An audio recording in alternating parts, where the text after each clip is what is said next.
Claude Louara, briser l'éclat d'une histoire singulière, d'une mère héroïque, aiguille de l'univers, forçant le respect et l'admirable luminaire. Par son courage, ton destin fut tracé. Devenu journaliste, un combattant de la vérité. Claude Louara, face aux tourments endurés, symbole de dignité, d'intégrité dans l'adversité. Contre vents et marées, la lutte est déclarée. Pour la justice et l'égalité, je resterai debout dans la dignité. Les tentations corrompues, l'argent offert en pâture, mais mon âme que reste impassible, défend la forfaiture de Constant Mutamba et son ministère d'injustice. Mais d'injustice, mais un jour des hommes dans le pays, tel un cri de liberté. Contre les pouvoirs corrompus, je m'élève avec fierté. Claude Louara, qui dans les ténèbres de l'injustice, ton nom sera le flambeau de la résistance et de la revendication.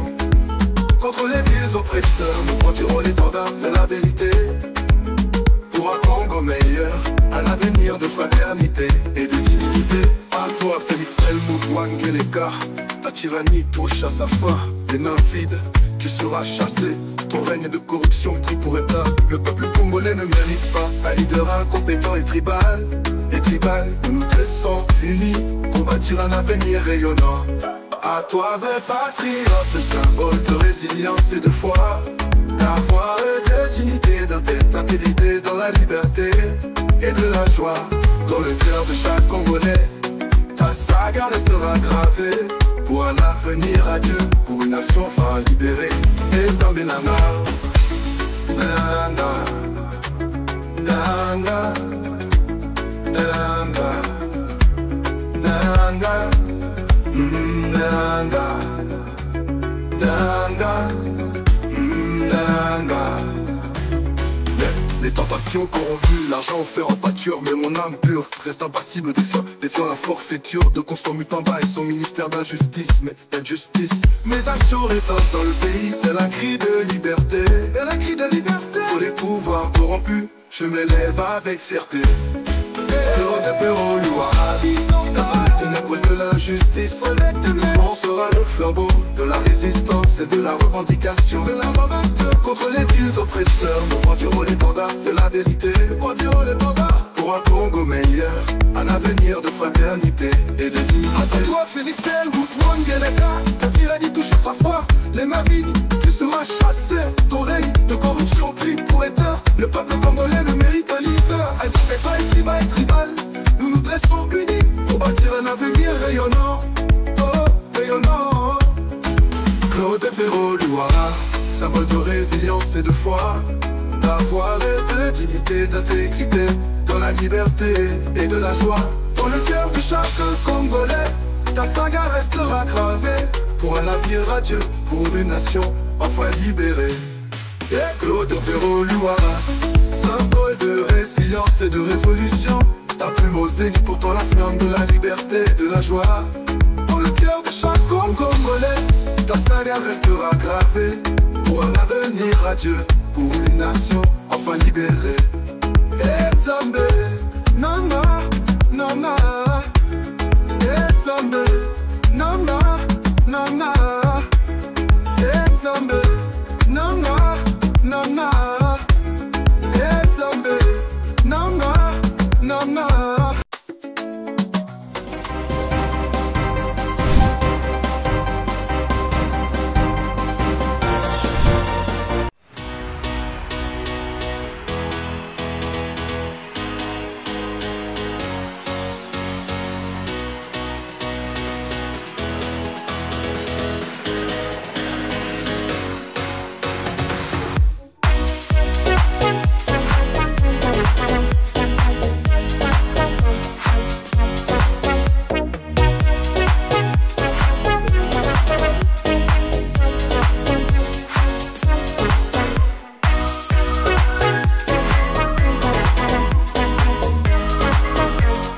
Je vous recommande la boutique La Londoloise, c'est Judith Londolé. Si vous voulez être classe, chic, être habillé, être admiré. Parole de mon Pao Mokonzi.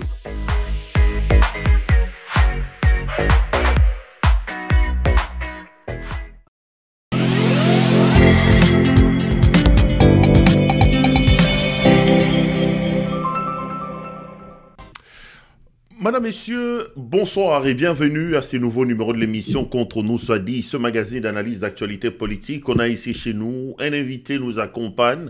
Des questions importantes d'actualité politique sont mises sur la table et notre invité donne son point de vue. L'actualité dans le pays reste dominée par ces déclarations fracassantes tenues hier par l'ancien ministre de Finances. Nicolas Kazadi annonce qu'ils sont des jouisseurs et que l'argent destiné au projet et au financement des investissements en RDC était partagé. Qu'est-ce qu'il faut, que faut-il faire après ces déclarations? On va essayer d'aborder la question dans ce journal. Et puis l'actualité, c'est encore et toujours les négociations entre d'un côté le M23 et le gouvernement de la République démocratique du Congo à Doha, au Qatar. Et puis, de l'autre côté, il y a aussi ces négociations ou ces accords qui sont attendus entre Kinshasa et Kigali sous les auspices des États-Unis d'Amérique. Le Congo fait-il bien en allant convoler, annoncer et en signant ces accords? On parlera de ça, on reviendra aussi sur d'autres questions importantes d'actualité politique dans le pays. Notre invité est un chercheur, est un homme politique qui nous fait l'amabilité d'être ce soir avec nous. C'est Monsieur Hubert Kabassoubabo. Monsieur Kabassoubabo, bonsoir. Bonsoir, Monsieur Perrault, et bonsoir à tous les téléspectateurs, j'allais dire. C'est toujours un grand plaisir de vous avoir sur ce plateau, à la fois comme politique, ancien secrétaire général d'un mouvement rebelle qui a pris les armes et qui s'est transformé après en un mouvement politique. Je parle du RCD, mais aussi comme libre penseur, chercheur, sur des questions importantes d'actualité. Parlons justement du RCD. Aujourd'hui, de quel bord politique êtes-vous? On sait que vous êtes un anti-Tshisekedi, vous êtes pratiquement un Tshisekedi-phobe, comme on les présente au pays. Quel est votre bord politique à l'heure où on parle, monsieur Kabassoubabo? Merci beaucoup pour cette autre nouvelle opportunité que vous m'offrez de pouvoir m'exprimer sur votre plateforme. Je voudrais ici insister sur le fait que je suis libre penseur, donc je suis un intellectuel transcendentaliste. Je n'ai pas de bord politique, je projette mon regard analytique ou politologique sur les systèmes politiques et sur la société de manière générale. Et donc, je vois où est-ce qu'il y a dégénérescence, où est-ce qu'il y a déviation et quelles sont les contradictions. Aujourd'hui, il y a déviance fondamentale, systémique et même multidimensionnelle du côté du régime illégitime de Kinshasa. Et donc, on voit en face de ce régime illégitime... Qu'est-ce qu'on est censé comprendre? Vous êtes ni de l'opposition, ni de la majorité politique, si je comprends bien. Non, je suis aujourd'hui, c'est dans la peau des libres penseurs, des chercheurs que vous vous vendez, quoi. Oui, exactement, parce que tout système politique, toute société, pour son développement intégral, a besoin aussi et surtout des penseurs qui apportent, je veux dire, qui ont un regard transcendantal sur les dynamiques politiques du pays, mais qui peut regarder non seulement les dynamiques politiques, mais les dynamiques sociétales de manière générale, intellectuelles, spirituelles, parce qu'aujourd'hui aussi, on assiste à une véritable dégénérescence spirituelle, à une sorte de dégradation théologique. C'est ça qui fait d'ailleurs que aujourd'hui, on est en quelque sorte sans repère spirituel pour enclencher un développement fulgurant du pays. Et donc, nous nous situons sur le plan métapolitique. S'il y a des déficiences du côté de M23 ou de l'opposition non armée ou de la société civile ou même de l'Église, l'intellectuel transcendantaliste a cette fonction-là de dire la vérité à la société. Non, mais ceux qui vous suivent n'ont pas ce regard. Hein. Quand on regarde vos vidéos, quand on a l'habitude nous, on est friands de ce que vous faites, on a plutôt l'impression que c'est un fatiphobe qui parle. C'est comme si vous vouez une haine viscérale contre Tshisekedi. Vous êtes un véritable opposant de Tshisekedi, sans le dire. Non, mais quand, sur le plan intellectuel, on plaque, ou si vous voulez, on transpose le matériau intellectuel.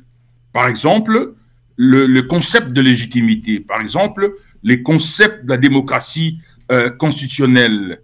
On plaque le concept ou toute la théorie de système politique, de système totalitaire, autoritaire, démocratique. On les plaque sur la réalité politique du Congo. Mais vous voulez que l'on dise quoi? On va dire la vérité. La vérité, c'est que par rapport, par exemple, au concept de légitimité, qui est la qualité d'un pouvoir fondé, ou l'acceptabilité d'un pouvoir fondé sur les valeurs partagées dans une société, les valeurs de justice, les valeurs de vérité, les valeurs de droit. Et lorsqu'on dit que ce régime-là est illégitime, on est anti-Tshisekedi? Que non. Ça, c'est un regard, à mon avis, réductionniste. Lorsqu'on transpose, par exemple, le prisme de la démocratie constitutionnelle, ça veut dire la démocratie comme système politique pluraliste avec des libertés fondées sur les stipulations ou les normes de la Constitution. On plaque sur le Congo. On voit qu'il y a eu je veux dire, violation systématisée. Avec un focus seulement sur un individu, parfois avec des propos discourtois, injurieux, crachant sur l'honneur et la respectabilité de sa fonction comme président de la République.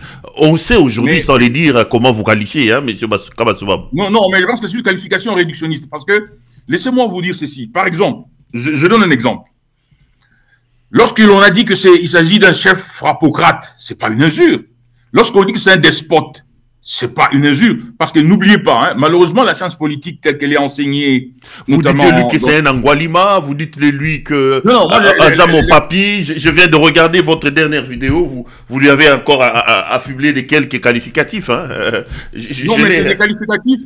C'est des qualificatifs qui sont empruntés du langage, je veux dire, général, dans cette langue-là de Lingala, pour mieux faire comprendre le niveau, si vous voulez, je veux dire, sur l'échelle même de la dégénérescence, comment est-ce qu'on est arrivé à avoir au sommet de l'État des véritables frappocrates, en fait des voleurs, quoi. Parce que lui-même, Nicolas Kazadi, nous dit qu'ils sont des jouisseurs. C'est gravissime lorsqu'un ministre des Finances, très haut placé dans l'appareillage étatique, ami personnel du chef de l'État, frère de sang du chef de l'État, il dit que nous sommes des jouisseurs.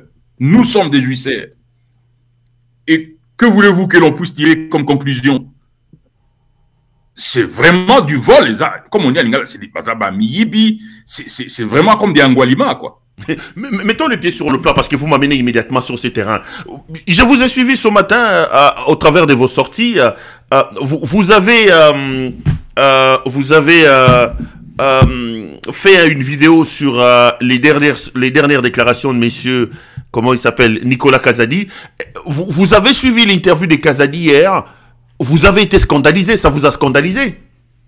Non, mais j'ai eu froid, j'ai eu la chair de poule.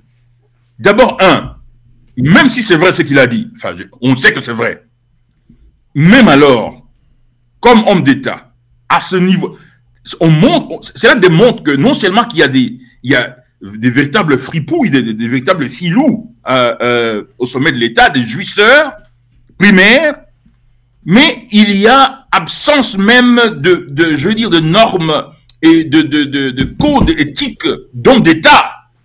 Un homme d'État qui a été ministre des Finances, qui a été conseiller très proche du chef de l'État, ne peut pas mettre à la place publique de telles monstruosités. Voyez-vous? Donc vous prêchez, vous, pour la loi de l'omerta d'une certaine manière, hein? Il pouvait même, pas nécessairement omerta, mais il pouvait le dire d'une manière un peu plus, je veux dire, plus élégante. Voilà, quoi, pour avoir été, à cause du fait qu'il a été ministre des Finances, parce que n'oubliez pas, les finances publiques constituent également un des piliers de la sécurité nationale. Voyez-vous? Et donc, il pouvait le dire, mais d'une manière un peu plus élégante. Et donc, malheureusement pour lui, il a dévoilé non seulement le caractère fondamentalement kleptocratique, ce n'est pas une injure, ça existe chez les politologues, les concepts de kleptocrate. Non seulement qu'il a étalé la kleptocratie, il l'a révélé, en fait, il n'a rien révélé parce que moi et vous, nous le disions, ça fait déjà maintenant 2 ou 3 ans qu'on le dit. J'avais fait une vidéo dans laquelle j'avais démontré, en me basant sur un rapport de Africa Intelligence qui avait aussi puisé dans un audit de la Banque mondiale et je crois du Fonds monétaire international démontrant qu'il y avait plus de 5 milliards de dollars extraits de la Banque centrale du Congo sans justificatif par des simples notes de monsieur Nicolas Kazadi à la responsable de la Banque centrale Kabedi. Donc, il démontre qu'il s'agit de la frappocratie, d'une kleptocratie, de la pire espèce qu'on ait jamais vue en RDC, mais il démontre également qu'ils ont des graves déficiences en termes d'éthique d'État. Allez, je vais prendre trois choses que Nicolas Kazadi révèle dans son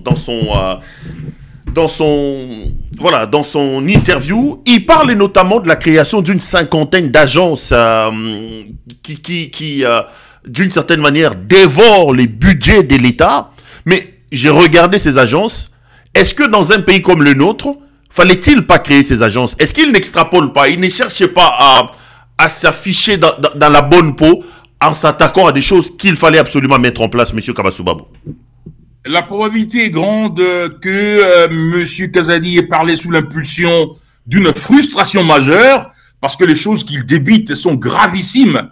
Donc, je suis convaincu qu'il a été frustré quelque part, qu'il a été stressé. Rappelez-vous de cette sorte de querelle, de guéguerre entre les deux Kazadi, Kazadi-Kadima et Kadima-Kazadi. En ce qui concerne l'achat des véhicules, Kazadi avait insisté pour que la CENI puisse acquérir les chars automobiles auprès d'une compagnie qui était ou qui est toujours gérée par son frère. Et lorsque la CENI a poussé pour dire que la CENI est autonome et que ses acquisitions doivent obéir à un certain nombre de principes, Kazadi avait fait beaucoup de boucans. Donc, je suis convaincu que dans ces 53 établissements qu'on a créés de manière tout à fait irrationnelle, Kazadi n'avait pas trouvé ses comptes là-dedans. Parce que ces agences, nous ayant été dans les circuits des finances publiques, mais également dans la gestion de l'État, moi-même, j'ai été président de l'association des provinces. Je suis le seul Congolais qui a été élu par les autres gouverneurs. Donc, nous savons comment ces mécanismes fonctionnent. Ça veut dire qu'on les crée non seulement pour y mettre de camarades du parti, de nièces et de neveux, même des copines, mais on crée également ces établissements pour y ponctionner beaucoup d'argent. Et sur le plan de la gestion financière de l'État, il s'agit justement des monstruosités, des irrationalités. On a même pu, et d'ailleurs, ça a commencé avec la présidence elle-même. On a créé la structure en duplication, hein, et même d'autres structures inutiles, par exemple, l'agence de veille stratégique. J'en ai quelques-unes ici.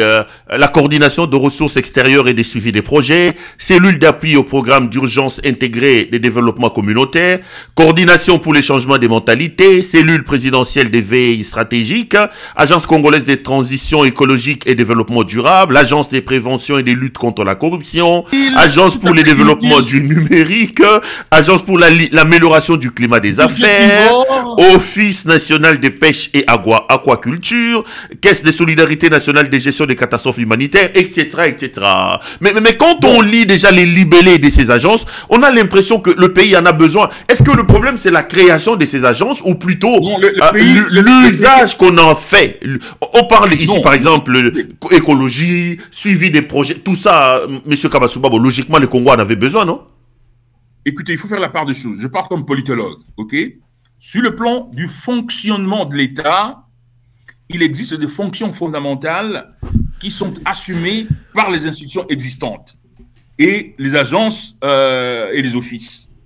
Quand vous regardez l'appareillage de l'État en RDC aujourd'hui et les ministères et les agences qui existent déjà, ces fonctions-là sont déjà gérées, assumées par plusieurs institutions. Office de pêche, office de tourisme, office je sais pas moi, de ICCN, etc. C'est déjà coiffé. Mais cette hypertrophie, comme on appelle en jargon, hein, l'hypertrophie structurelle budgétivore qui alourdit la machine en fait étatique, rend l'État en fait moins efficace et sert simplement à caser les amis, les cousines et les copines, à couvrir des ponctions, en fait, des extractions financières de ces institutions pour les couvrir avec des liblés comptables et des liblés financiers. Quand vous regardez la présidence seulement, la présidence congolaise,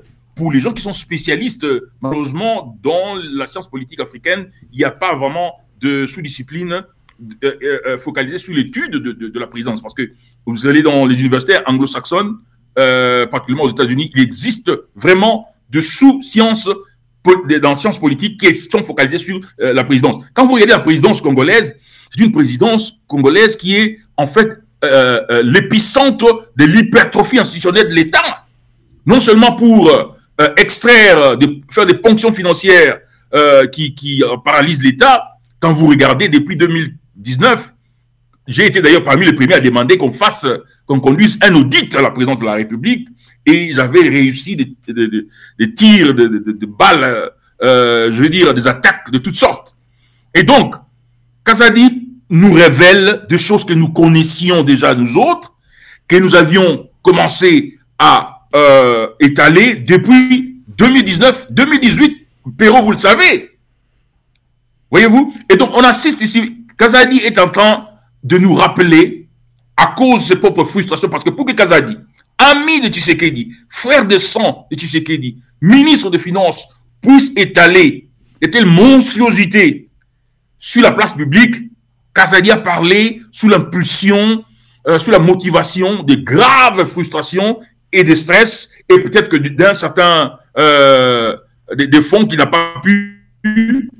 Mais Kazadi nous a démontré qu'aujourd'hui, nous avions raison de parler de la dégénérescence de l'État et d'une dégradation en fait du système politique causée dont l'épicentre est M. Tshisekedi et sa présidence et son entourage direct. Vous êtes aussi quand même chercheur et vous connaissez bien le domaine des finances d'une certaine manière. Je vous ai vu plusieurs fois opiner là-dessus. Kazadi fait une autre révélation dans laquelle il dit que on est passé par exemple à ce qui concerne la dotation de deux chambres du Parlement, la chambre haute et la chambre basse. On passe des 5 milliards à 47 milliards de dollars américains. Est-ce que pour vous, le contexte les justifie ou nous sommes toujours dans la même logique de pouvoir ponctionner et dépiller les caisses de l'État? Mais c'est le propre de la kleptocratie. La kleptocratie opère avec des modalités institutionnelles qui utilisent les modalités, les mécanismes de finances publiques existants pour pouvoir justement se livrer à cette prédation outrancière et catastrophique de proportions tout à fait apocalyptiques. Quand on passe, écoutez, l'Assemblée nationale, là, c'est toujours 500 députés. L'Assemblée nationale, c'est toujours les deux fonctions fondamentales, la législation et le contrôle de l'exécutif. Il n'y a pas eu une fonction nouvelle ou des structures nouvelles ou des organes nouveaux qui ont été créés dans l'Assemblée nationale qui aient nécessité, n'est-ce pas, de passer de 5 milliards de francs congolais par an à plus de 47 milliards de francs congolais par an. Il s'agit simplement des augmentations qui sont conçues dans le cadre, dans le subterfuge kleptocratique, j'allais dire frappocratique, pour pouvoir distribuer les ressources de l'État, les distribuer aux vassaux, aux courtisans du système politique. Les présidents de l'Assemblée nationale, le bureau de l'Assemblée nationale, les présidents de bureaux, ce qui sont influents, parce qu'il ne faut pas oublier que les agendas de l'ordre du jour, par exemple de plénière, il faut négocier, donc il faut, si vous voulez, motiver les leaders de différents groupes parlementaires. Et donc, ça dit là d'autres circuits de redistribution, en fait, de ressources nationales au circuit des courtisans, au circuit de vassaux, pour pouvoir soutenir le régime. Ce qui fait que les ressources nationales qui devaient être redistribuées à tous les Congolais, de Dro, à Kalambambouji, à Riwara, à Zongo, jusqu'à Siamfumu, sont, si vous voulez, orientés vers l'oligarchie prédatrice, vers, si vous voulez, le centre de la frappocratie et de l'idiocratie, qui fait que on assiste à une accumulation de richesses nationales dans un certain groupe d'individus, alors que la société en général est toujours dans l'indigence, dans la pauvreté. C'est pourquoi d'ailleurs il faut souligner que la crise politique ne se réduit pas à la crise de légitimité. La crise politique se couple toujours et souvent, et malheureusement c'est une dimension qu'on relève très peu, la crise de légitimité vient toujours avec la crise de distribution ou de redistribution. Et les deux crises s'amplifient. autant on rejette le régime parce qu'il est issu de la criminalité électorale, autant on rejette le régime parce que les gens sont accaparés, les jouisseurs sont accaparés de toutes les ressources de l'État. 80% de revenus du budget dont on nous parle ici, 16 milliards, ça veut dire que 16 milliards, 80%, c'est à peu près dans les 14 milliards, c'est distribué entre Tshisekedi et les chefs des institutions, etc. Allez, on va peut-être tourner cette page-là avec cette dernière question. Kabassou Babou, qu'est-ce que vous attendez au terme de ces déclarations? Je vous ai vu aujourd'hui vraiment aller vous égosiller sensiblement sur les déclarations des Kabassou. Vous entendez que le charlatan tonitruant au ministre de la Justice puisse donner injonction pour que finalement on arrête Nicolas Kazadi, mais il désigne lui-même déjà les coupables parce qu'il parle de l'entourage du président de la République. Pour lui, le coupable de tout ça, c'est l'entourage du président. Qu'est-ce que vous attendez après avoir suivi Nicolas Kazadi? Pour vous, quelle est la suite logique qu'il faut donner à ces déclarations de Kazadi? Allez, d'abord, il faut dire que quand il parle de l'entourage de Félix Tshisekedi, il n'y a pas meilleur et proche, intime entourage de Tshisekedi que Kazadi.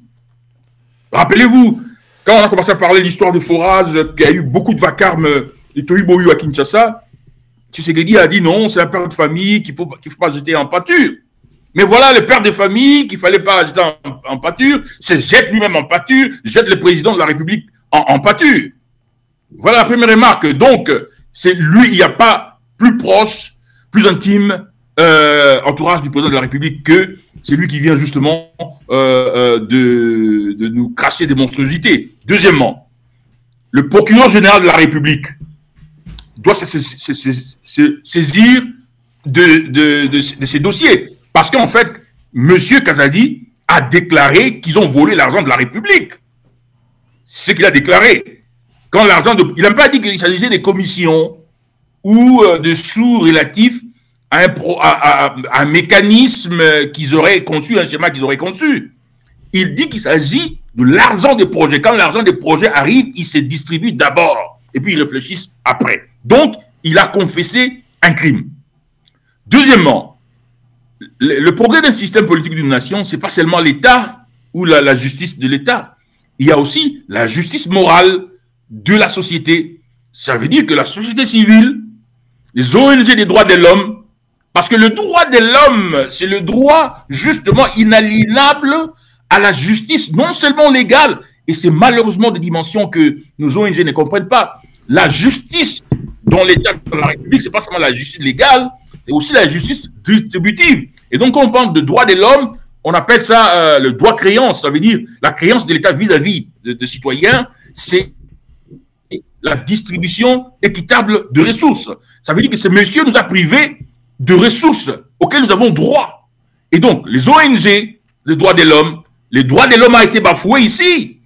Les droits aux bonnes routes, les droits à un environnement sain, le droit à la protection, le droit au pont. Or, l'argent de projets de pont, les projets de l'environnement, les projets de l'école, les projets de la santé, l'argent a été distribué avant qu'on pense à ces projets-là. Donc, il n'y a pas que la justice légale, mais il y a aussi la justice dans le sens du pouvoir de la nation, ce que le professeur Mouloumbati appelait le pouvoir immédiat, le pouvoir de la société sur ce qui gère l'État. Et donc, la société civile doit aussi se mobiliser.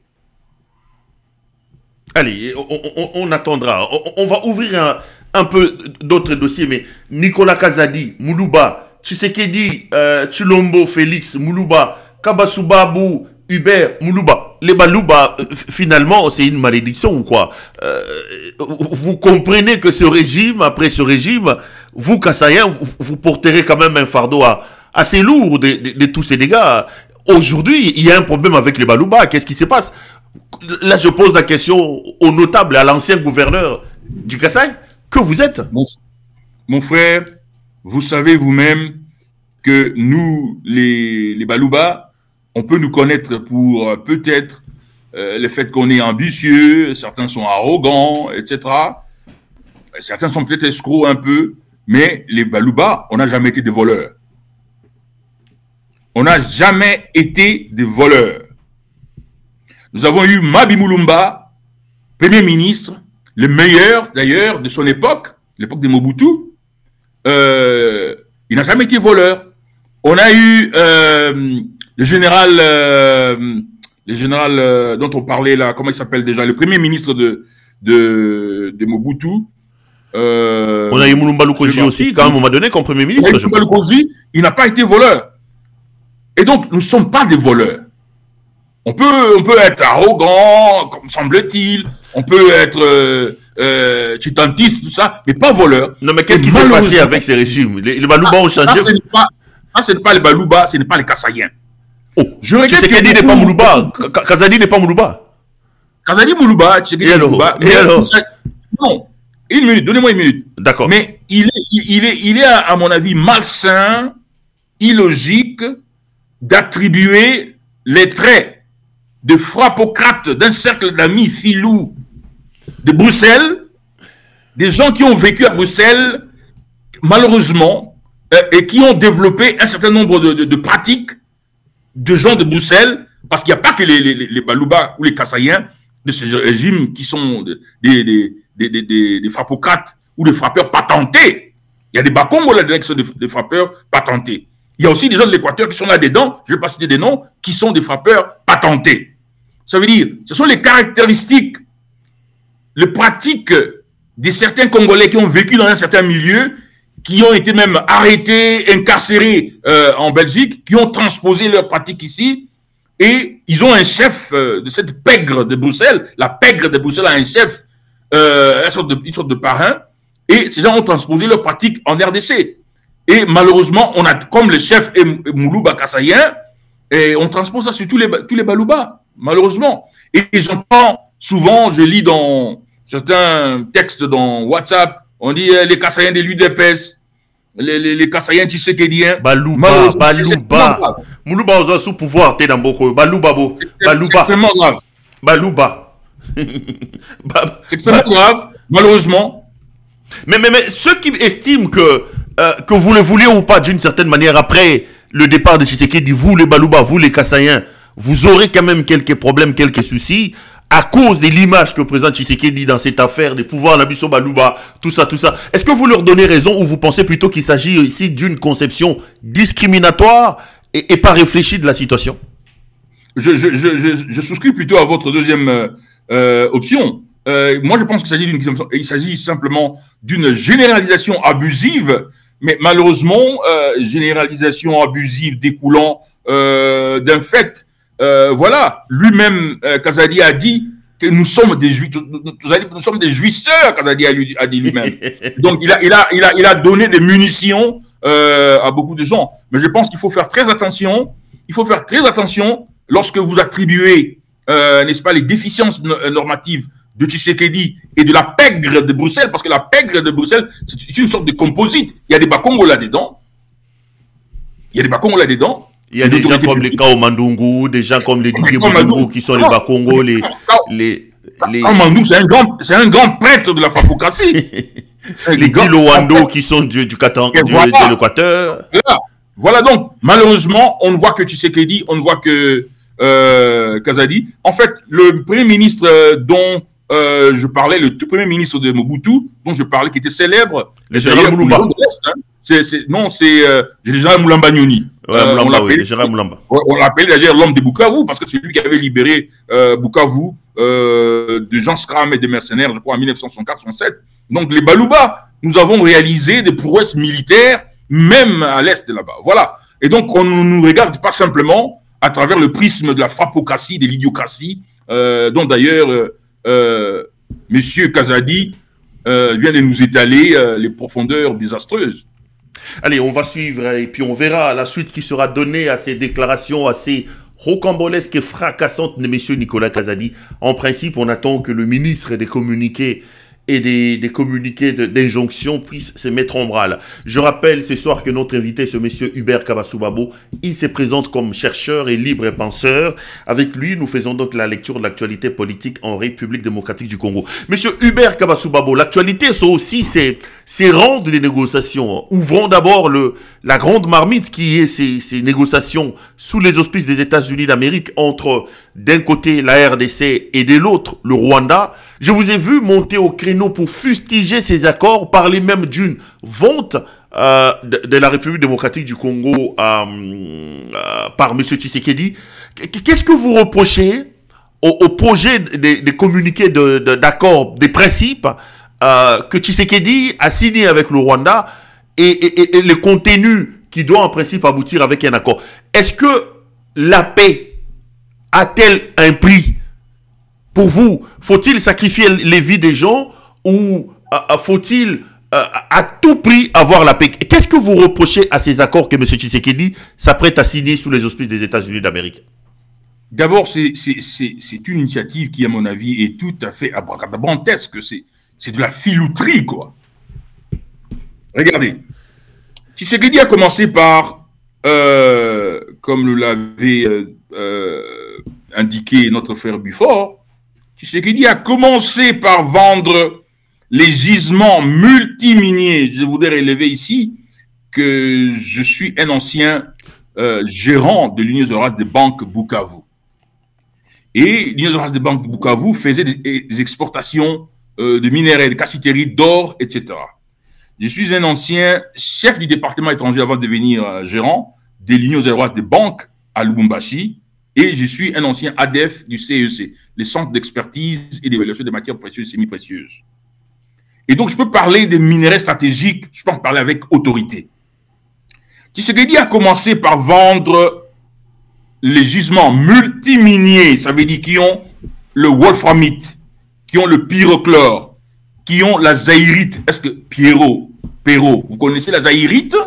Elle a été découverte pour la première fois à l'est de la RDC. La cassitérite et le coltan. Je voulais toujours expliquer coltan, c'est deux minéraux qui se combinent, colombite et tantalite. Et colombite, c'est l'autre nom de niobium. Et les minéraux stratégiques dont les Américains ont besoin aujourd'hui ne se situent pas au Katanga. Au Katanga, il y a le cuivre. Les Américains ont beaucoup de cuivre. Ils sont le 5e producteur mondial de cuivre. Ils ont même beaucoup de réserves stratégiques de cuivre. Les Américains n'ont pas de cobalt parce qu'on n'utilise plus le cobalt dans la fabrication de la batterie de voitures électriques. On utilise le lithium, le fer et le phosphore. On n'utilise plus le cobalt. C'est pourquoi le prix du cobalt a chuté de plus de 50 000 $ la tonne aux environ 15 000 $. Le seul minerai dont les Américains peuvent avoir besoin au Katanga, c'est le germanium. Or, les Belges ont déjà le monopole du germanium du Katanga et raffinent ce germanium-là en Belgique. Les Américains achètent de Belges. Donc, les minerais stratégiques dont les Américains ont besoin sont ceux qui sont à l'est, dans le Grand Kivu, mon frère. Tshisekedi a vendu ces gisements-là aux Rwandais. Mais parce que les Congolais... De quel minerai s'agit-il puisqu'on parle d'abord des minerais stratégiques, plantons les décors pour que les Congolais comprennent. Il s'agit d'abord du wolframite. Pourquoi le wolframite? Quand vous allez même sur l'American Geological Survey, vous allez trouver que parmi les minerais stratégiques dont les Américains ont besoin, le wolframite. Pourquoi le wolframite? Parce que le wolframite, on extrait du wolframite ce qu'on appelle le tungstène. Le tungstène, c'est le fer le plus solide. On utilise le tungstène dans la fabrication de super alliages que l'on utilise dans les projectiles qui peuvent percer les parois les plus dures, notamment les parois des blindés, des sous-marins, les parois de gilets pare-balles. Donc, si on utilise le super alliage de tungstène extrait de wolframite dans n'importe quel projectile, ça peut percer les blindés, ça peut percer les parois des sous-marins, ça peut percer les gilets pare-balles. 2. Pyrochlore. Le pyrochlore a beaucoup de niobium là-dedans. Le niobium est utilisé dans la fabrication aussi des super alliages qu'on appelle en anglais super alloys, qui permettent aux parois, au corps de fusées, de missiles, des avions hypersoniques, ça veut dire au-delà de Mach 5, et même des avions supersoniques en deçà de Mach 5, de résister dans le frottement, aérodynamique contre les chaleurs de plus de 2000 degrés Celsius, mais également contre, l'oxydation. Mais on utilise également les niobium dans les appareils supermagnétiques, notamment les RMI, donc les résonances magnétiques, les scanners et les autres, et dans les appareils optiques. Mais on utilise aujourd'hui, et c'est extrêmement important, les niobium pour fabriquer les unités centrales des super ordinateurs, supercomputers comme on les appelle, qui ont par exemple 168 pétaflops, ça veut dire qu'ils peuvent faire à peu près 168 millions de milliards de calculs par seconde. Donc il faut utiliser le niobium. Maintenant, on parle également de coltan. Je vous ai dit que dans le coltan, il y a colombite et tantalite. Colombite, c'est l'autre nom de niobium. Et tantalite, c'est ça qu'on utilise généralement pour fabriquer les condensateurs qui sont utilisés dans tous les appareils de transmission ou de réception, soit les téléphones, l'ordinateur, etc. Donc les Américains ont besoin de ces minéraux-là qui sont au Kivu et dont les gisements appartiennent à Sokima. Et Tshisekedi, il avait d'abord vendu ça aux Rwandais. Quand il a vendu aux Rwandais, comme l'a dit d'abord notre frère Bifor, après, comme ils sont habitués au pied-à-porte de commission, ils ont demandé, c'est ça en fait le conflit avec les Rwandais. Quand ils ont vendu aux Rwandais, ils sont allés voir les Rwandais pour dire, bon, nous avons vendu ces gisements, et l'or également, le gisement d'or, pour les 2 raffineries qu'il y a à Kigali. Il faut nous donner les pieds-à-porte des commissions, 300 millions, 400 millions de dollars. Les Rwandais, vous savez, ils sont très rationnels, nos amis là. On dit, mais comment on va vous donner 300 ou 400 millions de dollars? On n'a pas encore commencé à exploiter. D'abord, il faut chercher les capitaux qu'il faut pour commencer l'exploitation. Entre-temps, Kao Mandungu, qui était resté en Belgique et qui était déjà à Dubaï, est venu avec les deals pour dire, les Arabes de Dubaï, ils peuvent vous donner même plus de 400 millions que vous demandez aux Rwandais là-bas. Ils peuvent même vous donner plus, si vous leur vendez les gisements. Et Tshisekedi et ses amis disent aux Rwandais, non, nous n'allons plus vous vendre les minéraux stratégiques de Sakima et même l'or, nous allons vendre aux Arabes de Dubaï. Et les Arabes de Dubaï donnent des pieds-à-porte de plus de 400 millions de dollars qu'on met dans les comptes de Tshisekedi, des Komandou et de ses amis à Dubaï. Et les Arabes de Dubaï, avec le gouvernement congolais, mettent sur pied une compagnie qui s'appelle Primera Metals, qui s'empare pour 1,9 milliard, prend des gisements qui sont évalués à plus de 40 milliards de dollars, qui sont étendus dans le Nord Kivu, dans le Sud Kivu et dans le Maniema. Comprenez? Et pour l'or, ils mettent sur pied ce qu'ils appellent Primera Gold. Et ils construisent même une raffinerie à Bukavu qui raffine l'or qu'on envoie à Dubaï et qui n'est jamais évalué ni certifié par le gouvernement. Et le bénéfice et les commissions, on met dans les comptes de ces fapocrates. Donc ça c'est 2. Donc les gisements ont été vendus aux Rwandais, aux Arabes. Maintenant, les Américains ont besoin de ces minéraux.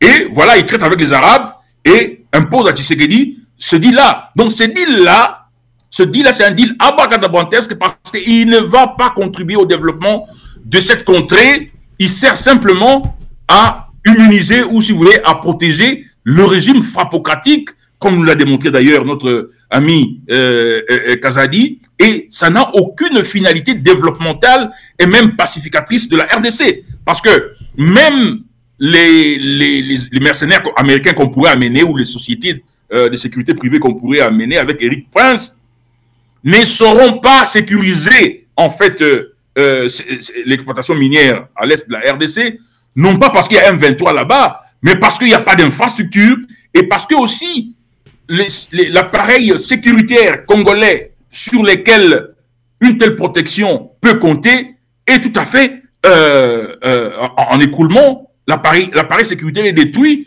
L'armée congolaise, comme vous avez vu d'ailleurs comment nos militaires sont humiliés et tués par les Wazalendo et par beaucoup d'autres milices. Donc, il s'agit ici que d'une démarche qui a toutes les allures d'une néocolonisation et qui a simplement pour finalité de protéger le régime frappocratique, je veux dire, honteusement et hideusement idiocratique. Vous répondez comment à quelqu'un comme Shehu Kitundu qui lui salue cet accord et parle, il appelle ça une diplomatie entrepreneuriale, c'est-à-dire avec la présence des Américains, on est plus ou moins sûr que le Congo ne sera plus attaqué parce que les Américains eux-mêmes prendront en charge le fait de sécuriser leur investissement dans la région. Avec ces investissements, le Congo aura quand même le droit des douanes plutôt. Avec ces investissements, on peut d'une certaine manière professionnaliser l'extraction des minerais et donner de l'emploi. D'une certaine mesure, le Congo trouve quand même son compte, non, au regard des arguments que développe un homme comme Shehu Kitundu, par exemple. Deux observations. Il s'agit là des propos, à mon avis, très oniriques. Ça veut dire de rêveries qui ont les allures d'une production intellectuelle plus ou moins rationnelle. En fait, notre frère Shehu Kitundu, que je ne reconnais plus, je voulais ouvrir une parenthèse ici pour la fermer très rapidement. Lorsqu'en 1998, Musée Laurent Désiré Kabila, qui m'a vu à la télévision sud-africaine, m'appelle à Kinshasa, l'une des premières personnes à qui j'ai parlé, que Musée a envoyé pour que je parle avec ces groupes d'individus, où il y avait Shehu Kitundu, il y avait Mova, il y avait Didier Moumengi, il y avait également Moïse Kongolo. Shehu Kitundu, c'est quelqu'un que j'ai toujours respecté. Et Shehu Kitundu, pour un intellectuel de gauche, tenir de tels propos, lorsqu'on est en train d'aliéner, je veux dire, les richesses nationales, c'est gravissime, je ne le reconnais plus. Voilà ma réfutation de son raisonnement. Premièrement, il ne faut pas oublier que les Américains avaient en fait réalisé le plus gros investissement minier en RDC dans le domaine minier avec Tenke Fungurume. Beaucoup de gens ne savent pas que Tenke Fungurume, c'était un investissement américain, d'ailleurs le plus élevé. C'était 3, quelque chose, plus de 3 milliards. Tenke Fungurume, c'était un investissement américain par la grande entreprise américaine de Phoenix, Arizona, appelée Freeport-McMoRan. Ce sont les Américains qui ont vendu Tenke Fungurume aux Chinois. Ça, c'est des 1. Tenke Fungurume a réalisé quel développement dans le Katanga? Est-ce que Shehu Kitundu peut répondre? Banro, qui est au Kivu, a réalisé quel développement? Banro, c'est les capitaux américains et canadiens. Banro a réalisé quel développement fulgurant dans le Kivu? AngloGold Ashanti a réalisé quel développement? Évidemment, AngloGold a construit quelques routes pour permettre d'évacuer ses minerais et d'importer ses machines. Et peut-être construit, je crois, un micro-barrage. Mais quel est le développement fulgurant découlant des investissements américains existants déjà? Est-ce que Shehu Kitundu peut répondre? Deuxièmement, je comprends que Shehu Kitundu ne réfléchit pas dans la perspective de la politique, de l'économie politique. En termes d'économie politique, pour que les investissements américains puissent garantir aux Américains l'exploitation économique pouvant maximiser leurs bénéfices, il faut qu'il y ait des institutions légitimes, il faut qu'il y ait la stabilité politique, mais qu'il y ait aussi un niveau de développement infrastructurel sur lesquels ces investissements vont venir se greffer pour pouvoir organiser une exploitation minière durable, soutenable dans la durée. Et même si on amène, comme je dis, même si on amène des sociétés de sécurité ou de mercenaires, de sociétés de sécurité privées, le coût de la sécurité va être tellement élevé à cause de milices, à cause de notre propre armée qui est aujourd'hui dégénérée et à cause de l'absence de l'infrastructure à la fois énergétique et routière, et le coût de production va être tellement élevé à telle enseigne qu'aujourd'hui même, si vous lisez le Washington Post, The Hills et d'autres, même à Brookings Institution, c'est malheureusement tous ces intellectuels congolais qui ne connaissent pas l'anglais et qui ne sont pas versés dans l'analyse politique anglo-saxonne ne comprennent pas ces choses. C'est déjà écrit que le risque ne vaut pas le coût de l'investissement. Voyez-vous? Et donc, là, il s'agit simplement de Tshisekedi qui veut protéger son régime qui est en train d'être déboulonné, qui est déboussolé, son régime tout à fait prédateur et oppressif. Donc, il n'y a aucun intérêt que les Congolais vont avoir là-bas parce que les investissements existants n'ont pas enclenché un développement fulgurant de la RDC. Ou du moins, des contrées dans lesquelles ces investissements anglo-saxons existent déjà. Non, mais lorsque déjà, dans ces accords ou dans ces accords des principes, on relève notamment la question de la protection de la souveraineté nationale du Congo. Lorsque, quand vous lisez, vous pouvez parcourir ces accords des principes, on consacre la question de la souveraineté du Congo, on consacre la question de l'intangibilité des frontières, la question des non-déplacements des bornes frontalières, la question de retrait des forces armées étrangères en RDC. Mais tous ces principes-là repris dans l'accord, est-ce que le Congo ne gagne pas dans un contexte où nous avons peur de la balkanisation, ou dans un contexte de la présence de l'armée rwandaise dans notre pays? Signer un tel accord qui garantit ces choses, est-ce que ce n'est pas un gain pour le Congo? Mais écoutez, là on parle vraiment, à mon avis, des choses très élémentaires. Mais est-ce que le Congo a besoin de signer un accord avec le Rwanda sous l'auspice de Trump pour sauvegarder sa souveraineté? La souveraineté d'un pays, c'est d'abord l'assurance de la conformité dans la mise en œuvre de la démocratie constitutionnelle. C'est d'abord là-bas, c'est là qu'il y a la souveraineté. Voyez-vous, quand les institutions de l'État fonctionnent, écoutez, la Constitution définit les mécanismes, les normes, le principe pour sauvegarder la souveraineté. Lorsque, par exemple, la séparation des institutions fonctionnelle des institutions est respectée, lorsque la Constitution est respectée, lorsque le cours des tribunaux fonctionne de manière neutre, lorsque la cohésion nationale est garantie, c'est ça, justement, la première fondation, le premier fondement de la souveraineté.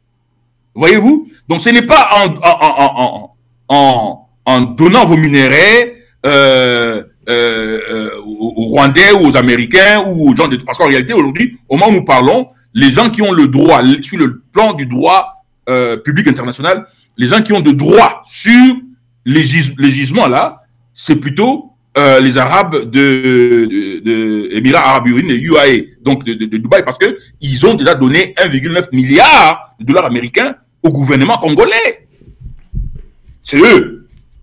Voyez-vous, la meilleure façon de protéger les Congos, sa souveraineté et son intégrité territoriale, c'est d'abord en assurant au plan interne la cohésion, le fonctionnement des institutions, la solidité de l'armée, voyez-vous, la justice distributive. Parce que lorsqu'il n'y a pas de justice distributive, lorsqu'il n'y a pas de justice légale, les composantes organiques de l'État, ça veut dire le peuple, les territoires sont vulnérables et les groupes politiques, ethniques, tribaux, qui se sentent marginalisés, qui se sentent opprimés, ont tendance à vouloir se faire protéger ailleurs. Donc, la première fondation de la souveraineté, c'est à l'intérieur. Maintenant, venons, parlons du Rwanda. Je vous ai dit que j'étais gérant des banques, j'étais gérant de l'Union des banques à Bukavu au début des années 90. On travaillait, CPGL existait. Pourquoi on a construit le barrage de Ruzizi 1, Ruzizi 2, CPGL ont fonctionné avec le Rwandais. Parce que, au-delà des émotions, au-delà de ce pseudo-nationalisme réducteur et de ce pseudo-nationalisme aveugle et émotif qui est instrumentalisé par les pseudo-politiciens, cette région-là est déjà intégrée. Mon cher ami, il y a des gens qui se réveillent le matin, vont prendre le petit déjeuner à Gisenyi ou à Tchangungu. Vous allez trouver les gens qui prennent le jus made in Rwanda à Goma, à Bukavu, et ils amènent même ces jus-là jusqu'à Kinshasa. Vous allez trouver à Kinshasa le jus made in Rwanda. Donc, l'intégration économique existe déjà. Nous sommes censés travailler avec les Rwandais, avec les Ougandais, avec les Burundais. On n'a pas besoin d'aller chez Rubio ou chez Trump pour que l'intégration économique de cette région-là puisse devenir opérationnelle. S'il y a un système politique cohérent, rationnel en RDC, un système politique rationnel cohérent au Rwanda et en Ouganda et au Burundi, la coopération entre ces États est une donne, à mon avis, naturelle. Ça existe déjà. Vous voyez-vous? Et donc, il faut résoudre la problématique intérieure épicentrale à l'autocratie, au despotisme qui a dégradé l'État et l'a rendu vulnérable. La vulnérabilité du Congo ne découle pas du Rwanda. Quand la présidence avec Bwamunda Ntumba, Kaomandungu, vole l'argent de l'armée, et aujourd'hui on a vu comment à Uvira et partout ailleurs, nos militaires sont humiliés. Comment sur la route de Kalemi, les militaires ont été tués, massacrés par des petits bandits. C'est ça les questions fondamentales. Donc ça n'a rien à voir avec Rubio, ça n'a rien à voir avec Trump. Kabila, dans un contexte plus compliqué, contre les MLC, contre les RCD Goma qui avait déjà pris pratiquement 45% du territoire, contre MLC, RCD, KLM, contre RCDL et les autres myriades de Maïmaï, Kabila n'a pas eu besoin d'aller dire aux Américains, bon, prenez les minéraux et venez me sécuriser. Kabila était consociatif. Kabila avait l'esprit Ujamaa de Mwalimu Nyerere. Kabila s'est rendu compte qu'il faut créer la cohésion nationale d'abord.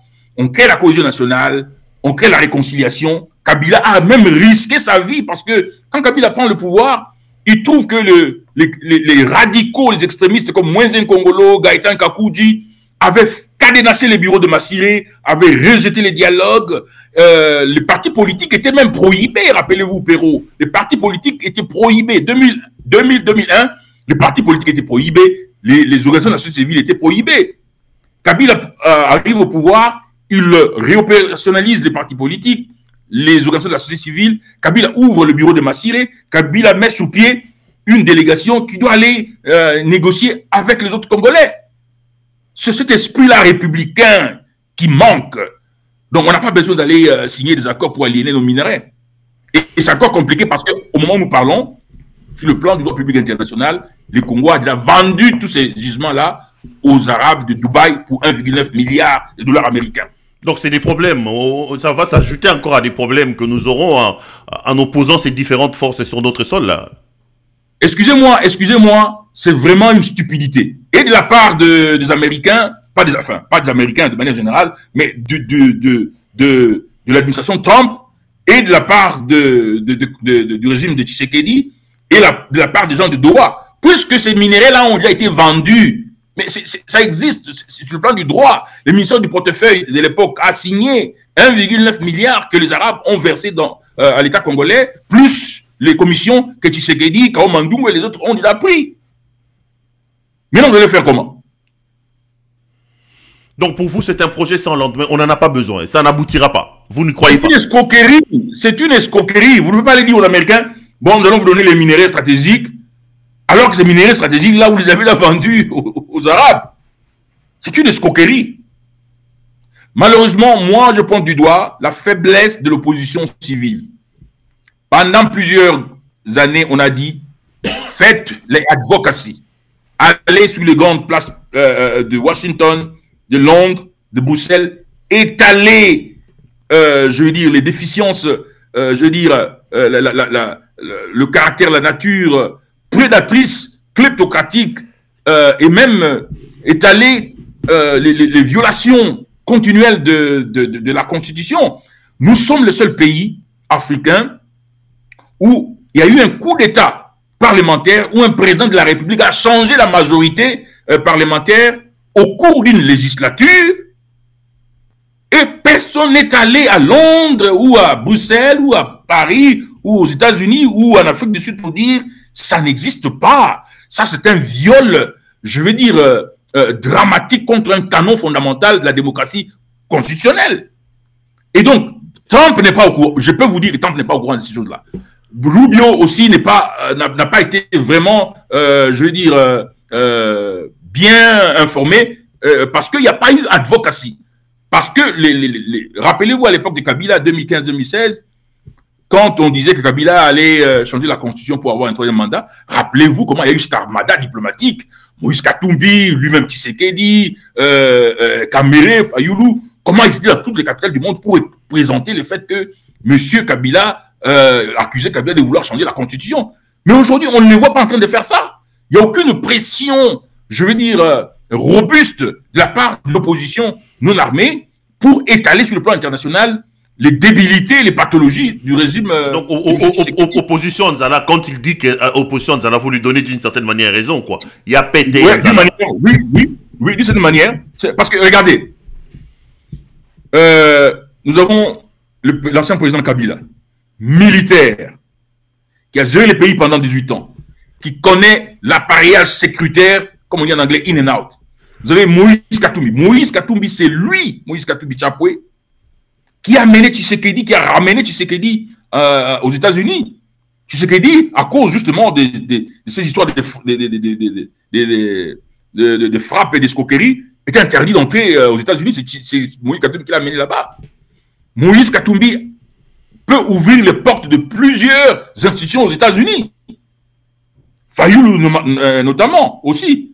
Mais pourquoi ils ne peuvent pas organiser une activité de advocacy et d'information sur la grande place de Washington pour que l'on voit 4 opposants congolais de gros calibre comme Kabila, comme Moïse Katumbi, comme Fayoulou, en train d'expliquer les pathologies et les déficiences de ces régimes qui rendent irrationnelle et aberrante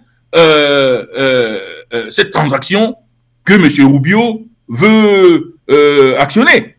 Justement, c'est une déficience en termes de diplomatie collective de l'opposition. L'opposition d'aujourd'hui, je l'ai toujours souligné, est plus faible que l'opposition contre Kabila. Bah, évidemment, l'opposition d'hier, il y avait quand même la machine qui était l'UDPS. Aujourd'hui, voilà justement. Voilà justement. C'est pourquoi on avait dit que dans ce livre ici, que j'ai publié, je crois, en 2022, intitulé « Le président Tshisekedi et l'UDPS en 30 mois d'impérium en RDC entre l'esprit du pouvoir et les pouvoirs de l'esprit », qui était sorti à Paris chez Librinova. Je disais justement que le départ, l'extraction ou l'élévation de l'UDPS, de l'opposition au pouvoir, nécessite une réconfiguration, un remodelage, une réinvention de l'opposition qui doit avoir aussi de puissance, des contraintes et des compressions contre ce régime. Malheureusement, on ne le voit pas. Ça fait 4 mois, aucune marche, aucune activité, aucune conférence de presse à Kinshasa, ni à l'extérieur. Voyez-vous? Et c'est pourquoi la seule force de contrainte et de compression du régime frappocratique, dont les déficiences, la pathologie voleuse vient de nous être étalée par Nicolas Kazadi, la seule force de contrainte contre ces régimes-là, c'est aujourd'hui l'AFC M23 qui est capable de contraindre ces régimes-là. Parlons justement de cet AFC M23. Vous savez qu'ils sont en pourparlers avec le gouvernement à Doha. Quelles sont les chances que vous donnez à ces assises des Doha?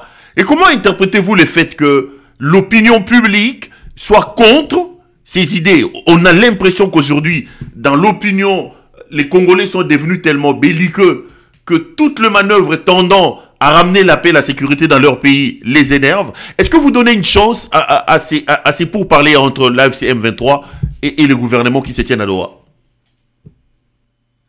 Je pense qu'il faut rentrer un peu dans l'histoire et contextualiser, je dis, cette démarche par rapport à notre trajectoire historique. La démarche du régime de M. Tshisekedi pour la paix est une démarche assortie d'aberrations et de contradictions. Pourquoi? Parce que c'est une démarche qui s'opère sans démonstration au plan interne de la volonté ferme, claire, de réconciliation et de paix et d'ouverture. Au même moment, M. Tshisekedi fait la démarche à Doha, avec M. Obasanjo, à Luanda ou à Nairobi, à Washington.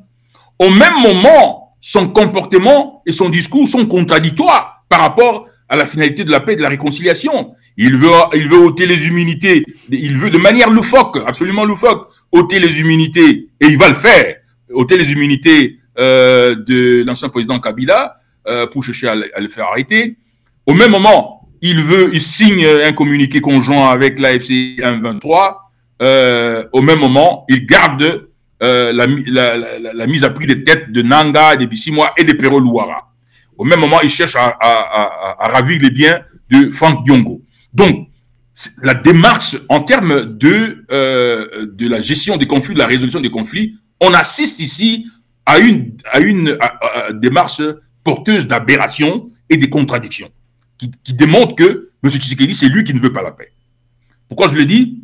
Parce que en termes de résolution des conflits, et un conflit de cette ampleur qui met l'avenir, le destin de toute une nation, de plus de 100 millions d'individus en péril, le président de la République doit adopter une discursivité, un comportement qui est en harmonie avec la finalité de dialogue. Ça veut dire décrispation, sortir les gens des prisons. Ngoï Mulunda, les pasteurs Ngoï Mulunda, aujourd'hui en train de mourir dans une prison crasseuse du Kasaï. La tête de Pero Luara mise à prix inutilement. Je vous ai expliqué que, sachez, vous, monsieur Pero Luara, vous, mon frère Nanga, que tant que vos têtes sont mises à prix, un commando privé peut vous enlever de n'importe où pour aller chercher les 5 millions de dollars à Kinshasa. D'ailleurs, la tête de Pero, 4 millions, celle de Nanga, 5 millions, celle de Bertrand Bissimo, 5 millions, ça fait à peu près dans les 15 millions. On peut vous enlever pour 15 millions et vous ramener à Kinshasa. Voyez-vous? Et donc, on n'ira nulle part, on va tourner en rond.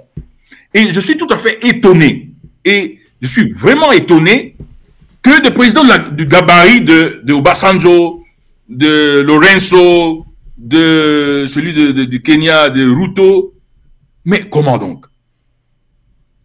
Tshisekedi fait tout ça là, et même les gens de Doha, il met les têtes des gens à prix. Il veut enlever les immunités de Joseph Kabila. Et il vient chez vous, il dit, je veux signer un accord de paix. Mais il faut lui dire de foutre les camps. Parce qu'il se moque de vous. Il se moque de vous. On ne peut pas vouloir la paix et le dialogue et faire ce que l'on fait là. Kabila arrive, il veut la paix, il risque sa vie, il éjecte, il met de côté les radicaux, les moins Congolo, les Kakouji. Bon, c'est des morts, on ne peut pas, je ne cache pas sur les morts, mais je parle de faits historiques. Il les met à côté, il ouvre le bureau de Massiré, il met sur pied une délégation qui doit aller négocier avec ses adversaires. Kabila avait devant lui de véritables gaillards comme le Jean-Pierre Bemba, les Rouberois, les Mbousse Nyamouissi et les autres qui avaient eu une armée plus foudroyante. Il y avait 9 armées, c'est pourquoi on a appelé les conflits là la guerre mondiale africaine. Kabila l'a fait avec un esprit d'ouverture. Son discours, son comportement était en harmonie avec la démarche de la réconciliation et de l'ouverture pour la paix. Donc, les Congolais réalisent simplement que Tshisekedi ne veut pas la paix. En fait, Tshisekedi, derrière sa tête, il est dans une démarche de distraction.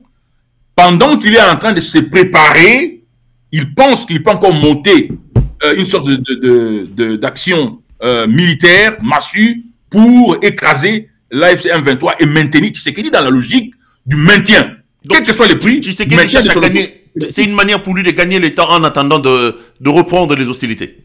Oui, justement, mais tous les analystes de la géostratégie et même militaire démontrent que Tshisekedi est en train d'accumuler les armes. Tshisekedi est en train d'acquérir les armes. Tshisekedi est en train de recruter d'autres mercenaires. Et d'ailleurs, il y a certains analystes qui estiment que Eric Prince et les mercenaires américains, là, quand ils parlent de la sécurisation des investissements, ce n'est qu'une couverture. Donc, Tshisekedi veut aussi recourir aux vétérans de la guerre d'Irak, d'Afghanistan, et il pense qu'il peut écraser les forces de l'AFC M23. S'il écrase l'AFC M23, il n'y a plus personne devant lui. plus personne devant lui, puisque l'opposition ici est faible. Non, mais non, que Tshisekedi ne veut pas de ça. Pour vous, la solution, c'est quoi? Vous êtes un vent-en-guériste, vous voulez que Nanga continue, qu'il prenne. Quelle est finalement la solution? Vous peignez une opposition complètement absente, déstructurée et désorganisée. De l'autre côté, vous ne croyez pas aux accords, ni avec le Rwanda, ni avec comment ça s'appelle, avec Nanga. Et la solution dans tout ça, c'est quoi? C'est que Nanga continue sa guerre. Quoi faire pour sortir le pays finalement de cette situation? Je vais un peu faire comme une sorte de diversion pour d'abord dire mes condoléances les plus attristées à la famille du professeur Kalele. Kalele, oui. Kalele, bon, il ne m'a pas donné cours comme tel, mais je suis un cas à part. D'ailleurs, il y avait un autre professeur là-bas, je me rappelle, c'est une parenthèse que je voulais fermer très rapidement. Pour ceux qui ont été des cas à part, il y avait un autre professeur, un grand professeur aussi à l'université de Lubumbashi, qui disait d'ailleurs que lui, il était plus intelligent, il était très intelligent, mais Kalele le dépassait parce que Kalele combinait à la fois l'intelligence comme savant académique, mais aussi l'intelligence métaphysique africaine. J'aimais beaucoup les profs Kalele, avec qui d'ailleurs j'ai partagé le plateau dans beaucoup d'émissions. Pourquoi est-ce que je parle de Kalele? Parce que Kalele aimait dire que pour les professeurs de gauche, marxistes, socialistes, il disait que en termes de dialectique, tout système dégénéré porte toujours la sémence de sa propre destruction. En fait, les systèmes politiques sous Tshisekedi, l'autocratie prédatrice, dévoreuse, porte les sémences de sa propre destruction. Et ces sémences de sa propre destruction, on voit déjà, c'est que la fragmentation politique, même au plan très intime, comme on voit déjà avec Kazadi, il y aura fragmentation. Fragmentation, on voit déjà avec Kamere et l'autre instrumentalisé, le juge de la Cour constitutionnelle. Mais on voit aussi les dissensions qu'il y a entre certains généraux qui estiment que le militaire est en train de mourir inutilement, qu'il faille négocier immédiatement et de manière frontale avec l'AFC 123. Mais aussi germe de sa propre destruction parce que les Américains eux-mêmes et même les gens de Doha vont réaliser que les 1,9 milliard qu'ils ont déjà versés au gouvernement congolais, ils risquent de ne pas récolter les bénéfices à cause des irrationalités du gouvernement Tshisekedi. Et toutes ces forces vont réaliser qu'il faut éjecter ce gouvernement, ce qu'on appelle le régime change. Je voudrais attirer votre attention sur le fait que le régime change, quand aux États-Unis on parle de régime change, c'est toujours dans la politique étrangère américaine. Lorsqu'un régime qui est en place, les Américains se rendent compte que ce régime-là n'est pas capable de rendre l'optimisation, la maximisation de bénéfices américains possible. À ce moment-là, on active le régime change. Donc les gens que Tshisekedi croient qu'ils peuvent les protéger, ils peuvent eux-mêmes actionner son départ. Donc, le régime de Tshisekedi, pour reprendre l'expression des intellectuels de gauche, notamment le professeur Kalele et les autres, Sokonda et les autres, c'est que le régime Tshisekedi peut mourir, porte le germe de sa propre destruction. Donc on ne fait rien, on attend, ce régime va s'autodétruire de lui-même. Le coup d'État est toujours possible, une action commando est toujours possible, un 23 peut toujours arriver jusqu'à Kinshasa. Il y a plusieurs impondérables. Donc le régime de Tshisekedi, à cause de ses propres irrationalités, à cause de ses propres déficiences, est toujours très vulnérable. Il va des degrés de vulnérabilité les plus avancés qui se dégénèrent, qui se dégradent, les rendant fragiles et éjectables à tout moment. Vous avez quand même évoqué, on va ouvrir peut-être le dernier chapitre pour parler de la justice. Vous parlez des Kabila et de la levée de ses immunités. Vous avez suivi l'affaire, hein, le ministre de la Justice qui donne injonction, la justice qui écrit au Sénat pour lever les immunités des Kabila. Dans la foulée, on annonce que peut-être qu'on étudie aussi comment saisir les biens des Kabila. C'est devenu une sorte de monnaie courante avec la justice congolaise, la saisie des biens des gens. Kabila, c'est un citoyen normal. Dès lors que Kabila exprime sa volonté de rentrer au pays par Goma, ce qui signifie en quelque sorte un soutien à la rébellion soutenue par le Rwanda, le Congo est en droit de se protéger et de poursuivre logiquement un de ses citoyens qui s'égare, non? Non, mais il faudrait d'abord commencer. C'est ça justement ce que j'ai dit. Hein. Perrault, vous vous rappelez très bien. 2020, 2021, lorsque je commençais à pointer du doigt le dérapage despotique de ce régime et les dangers sur le pays, vous vous rappelez très bien.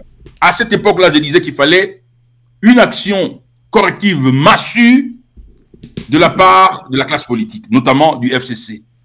On ne m'a pas écouté, on a fait de la complaisance. Aujourd'hui, nous trouvons devant une situation où le FCC est humilié, le PPRD est persécuté, Joseph Kabila est persécuté. Voilà. Donc, on veut se saisir de ces biens. Au même moment où on dit non, écoutez, on veut le dialogue, on veut la paix, on veut la cohésion nationale, on veut saisir les biens de Kabila. Moi, je pense que Kabila devrait, en tant qu'acteur politique, qui a été militaire, n'oubliez pas que Kabila a joué un rôle stratégique opérationnel majeur dans la conquête de Kisangani, je crois en 1996. Kabila militaire. Kabila ars leader politique. Kabila qui a en fait produit des généraux. Kabila doit s'assumer. Il ne peut pas commencer à pleurer, non, on veut prendre mes biens, on veut prendre ma ferme, on veut prendre mon parc. Il doit s'assumer, mon frère. Kabila ne peut pas dire, bon, j'arrête mes études, je vais aller à Goma, et puis il n'est plus à Goma, on le voit, il surgit au Swaziland. Il doit s'assumer. Kabila doit lever une option et mobiliser la classe politique, la société civile. Quand vous dites qu'il doit s'assumer, pour vous, c'est quoi? Il doit prendre, il doit s'afficher comme chef rebelle, il doit prendre les armes. S'assumer, pour vous, c'est quoi? S'assumer, ça veut dire, Kabila ne peut pas faire la politique des devinettes, des cherche-moi où je me trouve, à ce niveau ici. Kabila doit lever l'option.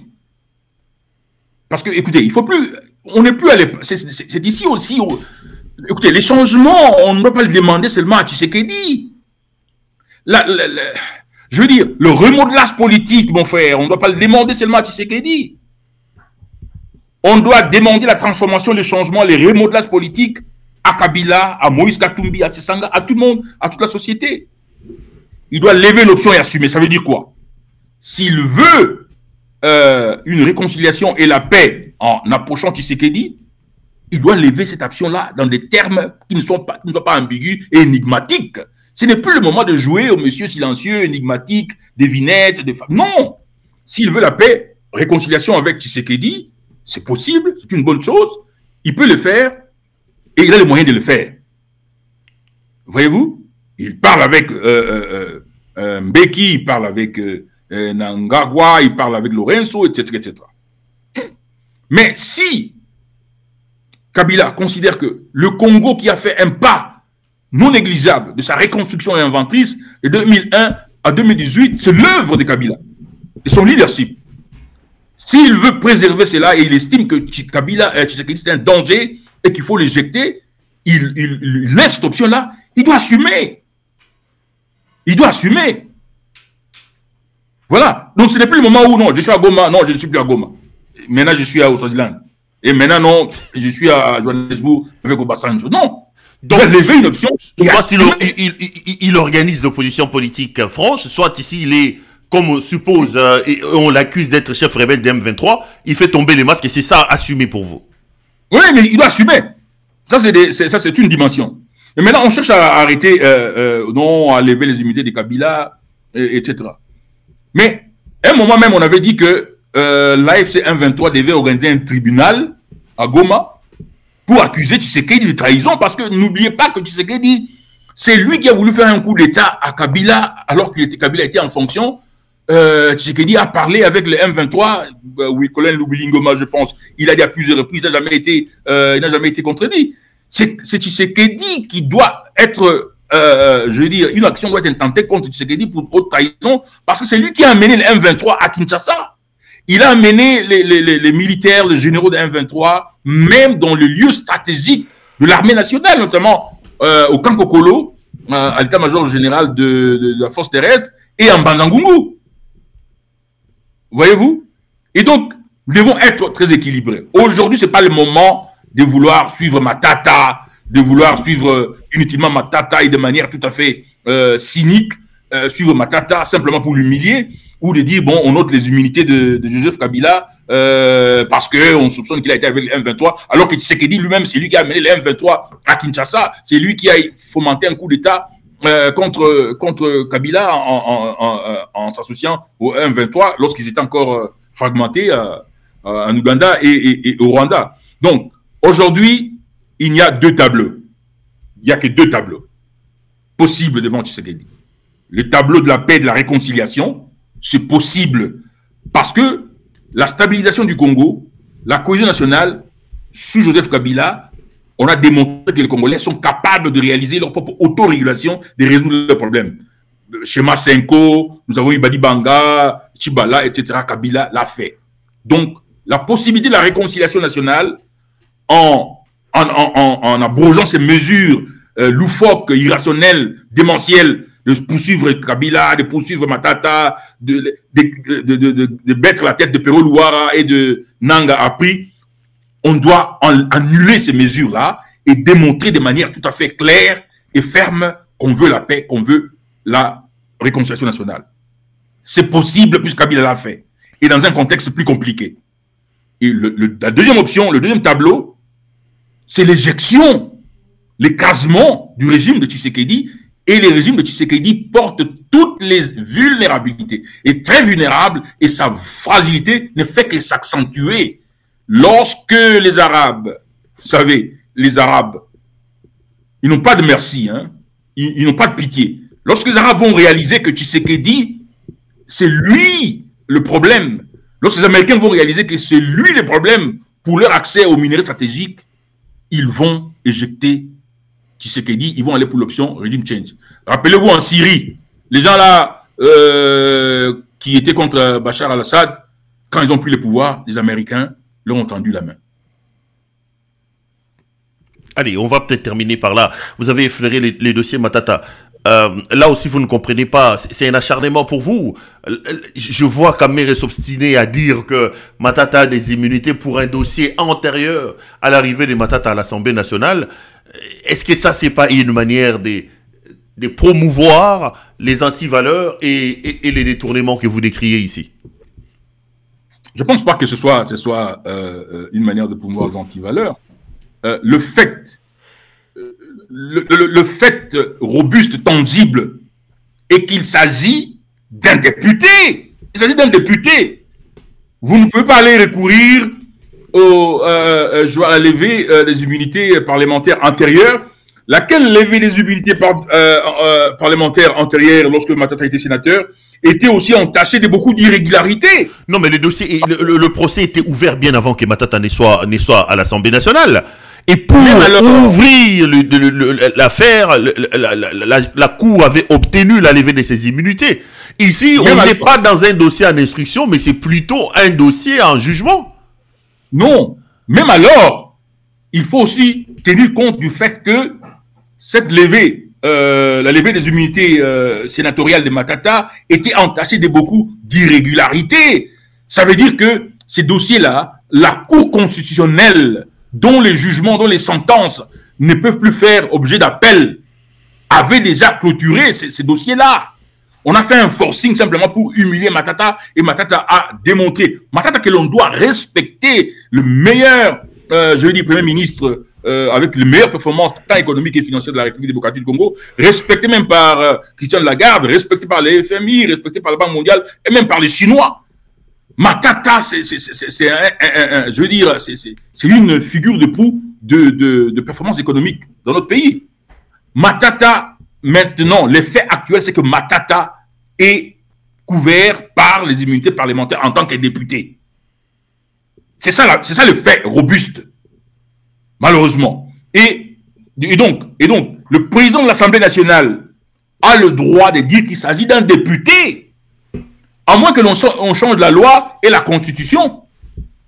Parce que maintenant, je me suis toujours rappelé de ce que l'ancien Premier ministre Léon Okengo-Adodo, dans sa sagesse, disait toujours. Il disait toujours que la loi, lorsqu'on l'applique, la loi lorsqu'on l'interprète, quelle que soit la matière, civile ou pénale, on doit aussi tenir compte de la nécessité de la paix. Il faut tenir compte de la nécessité de la paix. Matata est couvert par les immunités parlementaires en tant que député. Donc, il n'y a aucune loi. On s'enlise dans des interprétations, dans des rationalisations simplement pour l'arrêter et l'humilier. Moi, je pense que c'est loufoque. En ce moment où on cherche la cohésion nationale, il faut arrêter cette procédure-là. Il faut arrêter cette histoire de vouloir s'emparer de fermes de Moïse Katumbi et aller terroriser les joueurs dans une académie de football, chercher à s'emparer du parc de Koundeloum ou de M. Kabila.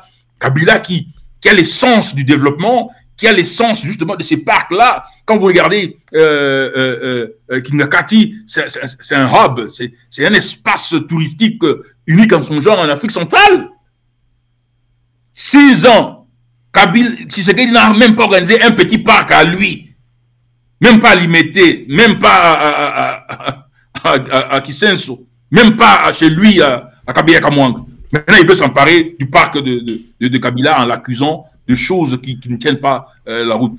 Le véritable traître ici, c'est Tshisekedi lui-même, qui a voulu faire un coup d'État à Kabila, qui a amené les forces qui étaient à l'époque hostiles, qui les a amenés à Kinshasa et même dans les endroits stratégiques de l'armée, l'état-major général de la force terrestre et la division blindée de Mbandangungu, et qui a même libéré des généraux qui avaient été arrêtés. Rappelez-vous, Delphin Kayimbi est mort dans une histoire où il disait que Ibalanki et les autres ne devraient pas abolir la mesure de poursuite de certains officiels ou officiers de l'AFC M23. Ce qui va arriver est que, croyant organiser un schéma pour écraser les autres avec les Américains vont réaliser que Tshisekedi est un obstacle à l'optimisation, à la maximisation de leurs bénéfices économiques et même à leur sécurité dans le Grand Lac. Les Arabes vont se dire que 1,9 milliard de dollars américains, ça fait plus de 2 ans, on n'a même pas récolté un seul rond. Tshisekedi, c'est le problème, il faut les jeter. Ces deux forces vont se combiner, réaliser cela et les jeter. Allez, on va terminer cette émission, monsieur Hubert Kabassou-Babo. Ça a été un grand plaisir, comme d'habitude, de vous avoir. Ça fait combien de temps que vous êtes à l'extérieur? 4 ans, 5 ans que vous n'êtes pas rentré au pays? Ça vous manque pas? Ça me manque. C'est depuis 2019, vous-même vous le savez. Ils ont 6 ans aujourd'hui quand même. De m'arrêter. Et puis, je suis parti juste seulement avec mon ordinateur, je suis sorti, quoi. Sinon, je serais en train de crever dans les géoles comme pasteur Ngouiboulunda ou comme le général Yav. La première des choses que vous faites aujourd'hui si vous rentrez au pays, c'est laquelle? C'est le manger le mankenena ou quoi? Qu'est-ce qui vous manque le plus quand vous passez au Congo? C'est d'aller vite à Kanangalaba, à Tchinseleka, m'acheter le mankenena, les toucha, les tubobois, les nzaoula, tout ça là, ça me manque, quoi. Manger les mankenena et tout ça, les 100% pouets, les Mumpala, les Voidi, etc., quoi. Merci de nous répondre. Ça a toujours été un grand plaisir de vous avoir. Vous, au moins, vous n'avez pas de problème de passeport, parce que j'apprends que les Katumbi, les Olivier Kamitato et le reste, et même mon frère Mike Moukeba, ils ont des problèmes de passeport. Le gouvernement a refusé de leur donner des passeports. Mais comment voulez-vous qu'il y ait la paix? Comment voulez-vous qu'il y ait la paix? Comment voulez-vous qu'il y ait la paix? Vous ne pouvez pas dire je veux la paix et dans vos paroles et dans vos actes, vous agissez de manière contradictoire à la paix, à la réconciliation. Ça n'existe pas. Le vrai problème pour vous, c'est Tshisekedi. Donc, vous enlevez Tshisekedi, l'équation sera un peu plus facile qu'elle est aujourd'hui. Merci beaucoup. Hein. Merci beaucoup. Allez, ça a été un grand plaisir, je les répète, de vous avoir. Madame, messieurs, cette émission est terminée. Je rappelle ce soir que notre invité, c'était monsieur Hubert Kabassou-Babo, qui est donc libre penseur et chercheur. Avec lui, on a fait la lecture de l'actualité politique au pays. C'est fini donc pour cette émission. Restez branchés sur nos programmes et on se retrouve pour d'autres émissions dans les jours qui arrivent. Bonsoir chez vous. Dans la peau de Claude Redouara, briser l'éclat d'une histoire singulière d'une mère héroïque, guidée de l'univers, forçant le respect et l'admirable luminaire. Par son courage, mon destin fut tracé. Devenu journaliste, un combattant de la vérité. Claude Perrault-Luara, face aux tourments endurés, symbole de dignité, d'intégrité dans l'adversité. Contre vents et marées, la lutte est déclarée. Pour la justice et l'égalité, je resterai debout dans la dignité. Les tentations corrompues, l'argent offert en pâture, mais mon âme que reste impassible. Défend la forfaiture de Constant Mutamba et son ministère d'injustice. Mais d'injustice, mes actions résonnent dans le pays, tel un cri de liberté. Contre les pouvoirs corrompus, je m'élève avec fierté. Claude Perrault-Luara, quitte dans les ténèbres de la justice. Ton nom sera le flambeau de la résistance et de la revendication. Contre les vieux oppresseurs, nous prendrons l'étendard de la vérité. Pour un Congo meilleur, un avenir de fraternité et de dignité. À toi, Félix Helmut Wangeleka, ta tyrannie touche à sa fin. Les mains vides, tu seras chassé. Ton règne de corruption pris pour état. Le peuple congolais ne mérite pas un leader incompétent et tribal. Et tribal, nous nous dressons unis pour bâtir un avenir rayonnant. À toi, vrai patriote, symbole de résilience et de foi. Ta voix de dignité, de paix, d'intégrité dans la liberté et de la joie. Dans le cœur de la Congolais, ta saga restera gravée. Pour un avenir radieux, pour une nation enfin libérée. Et Zambinanga, Nanga, Nanga, Nanga, Nanga, Nanga, Nanga, Nanga. Les tentations corrompues, l'argent offert en pâture, mais mon âme pure reste impassible défiant la forfaiture de Constant Mutamba et son ministère d'injustice. Mais d'injustice.